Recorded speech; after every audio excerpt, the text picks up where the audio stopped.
Hi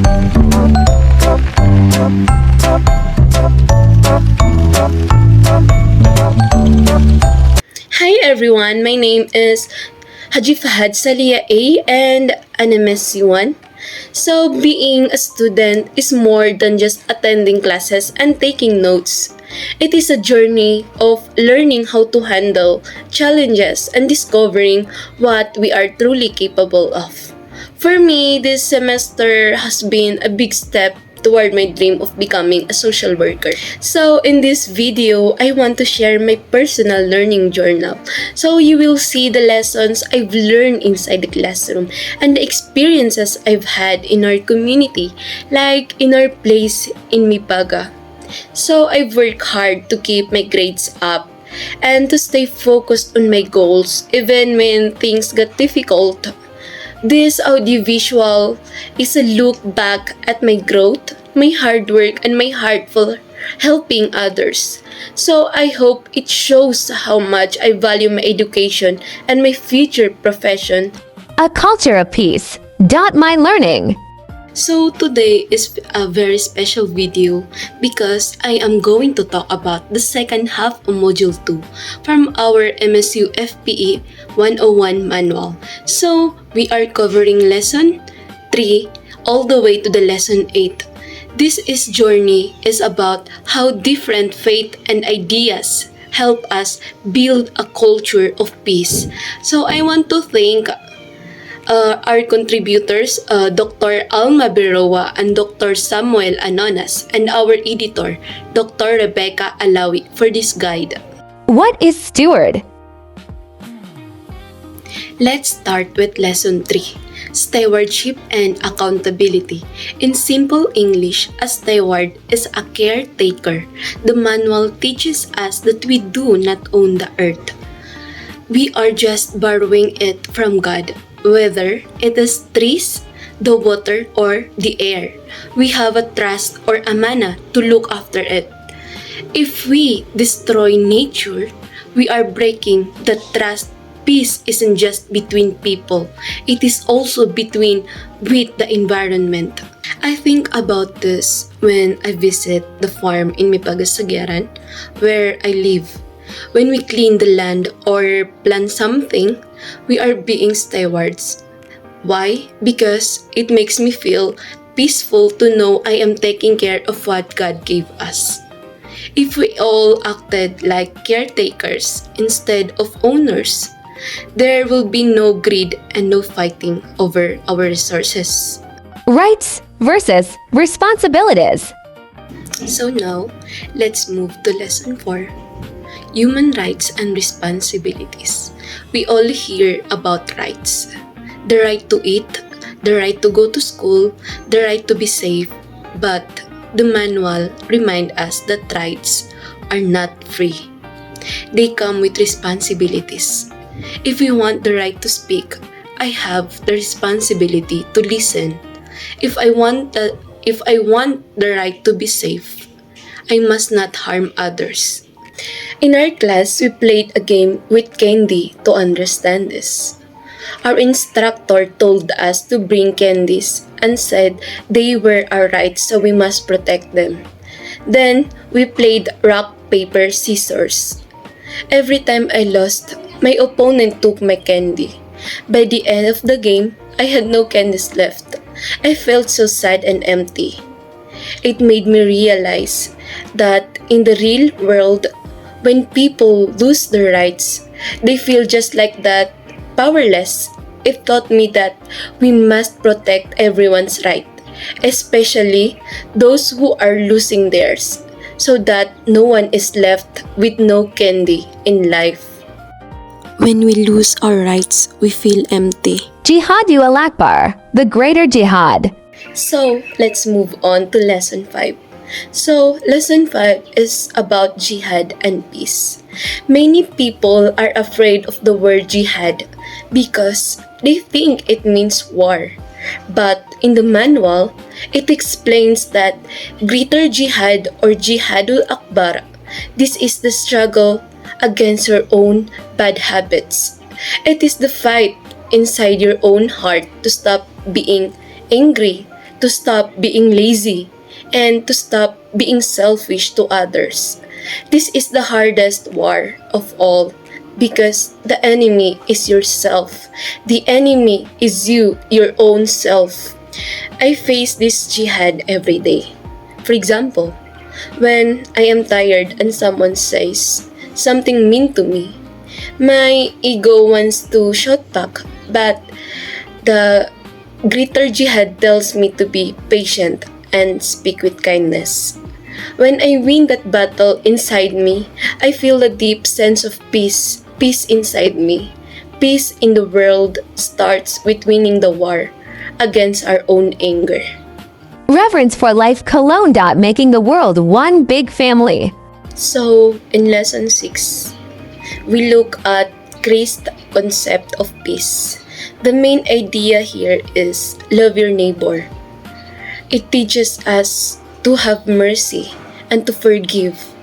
It says that if we want to be children of God, we must be peacemakers.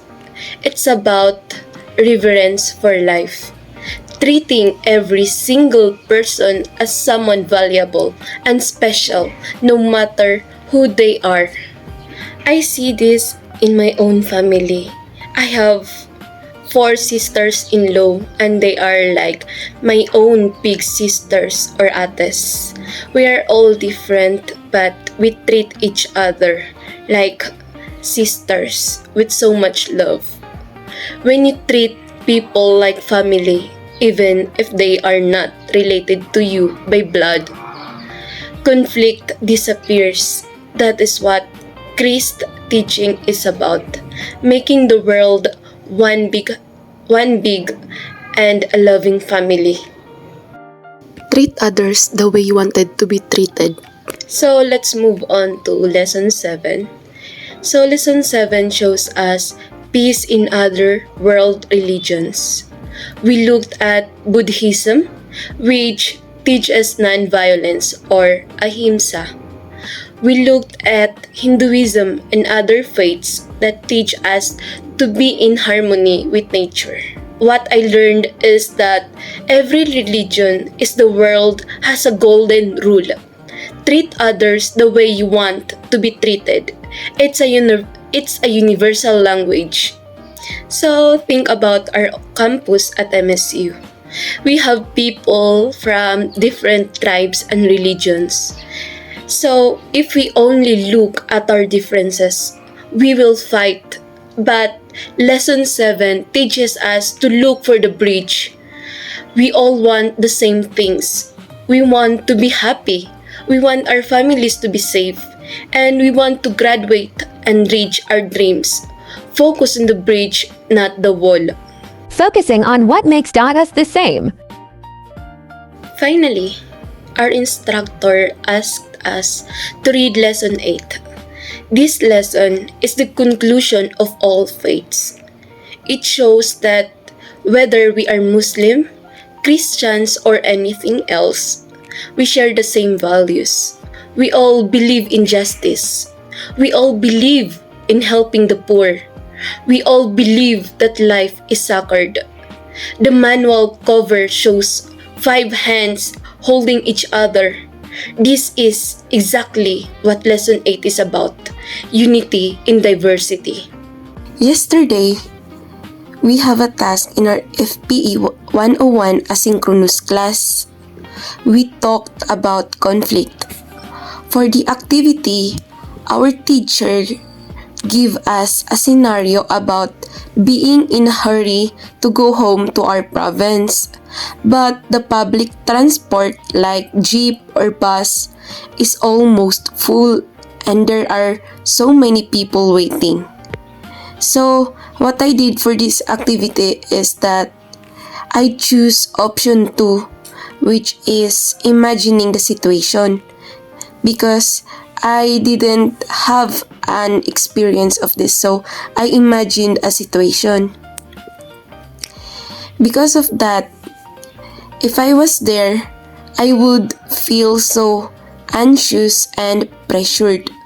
It is very stressful when you are in a rush, but you have to compete with everyone else just to get a seat. So my thoughts on the experience is the biggest problem is the paunahan. Everyone is tired and sometimes people get mad at small things. It's hard to move through a big crowd just to get inside the small door of the jeep. Secondly is I realized that conflict happens when two or more people have different goals and they can't agree on what to do. In the jeepney line, some people might get angry if they think you are not following the rules of the line. Lastly is I actually experienced this kind of conflict in our cottage too. My roommates and I sometimes argue because I want to study quietly, but they are watching TikToks or talking very loud.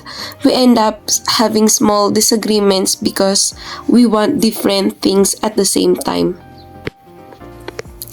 This activity made me realize that conflict is everywhere, not just in a big wars, but even in daily life like waiting for a ride or living with roommates. It's all about how people handle their different needs. Last week, we had another task in our peace education class. We need to write an essay about the universal foundation of peace. I already turned in my work yesterday, and it made me think a lot about how Islam and Christianity are actually very similar when it comes to peace. What I wrote in my essay is both religions teach that peace is a gift from God. In our manual, it says both have the golden rule, which means we should treat others the way we want to be treated. I think this is very important because if we all do this, there will be no fighting. My main points on this is I mentioned that peace is not possible if there is no justice. We need to protect the poor, the orphans, and the weak people. Since life is sacred, we must respect every person no matter who they are. Another thing I learned is that peace starts in our own heart. The manual calls this inner peace. It's about having a good relationship with God and fighting our own bad habits, like being angry or selfish. In Islam, they call this greater jihad, which is fighting our own ego to be a better person. Lastly is, even if we have different ways to pray, we all want to live in harmony. If we follow values like forgiveness and mercy, we can live together as one MSU family, even if we come from different tribes, even if we are diverse. Writing this essay helped me realize that we have more things in common than difference. It doesn't matter if you are Christians or Muslims, we both want a peaceful community. I hope I can practice inner peace more so I don't get angry easily at my roommates or friends. So, what is my final message? So, peace is not a destination. It is the way we walk every day. It is how we handle our candy or our rights, how we treat our sisters, and how we fight the anger in our hearts.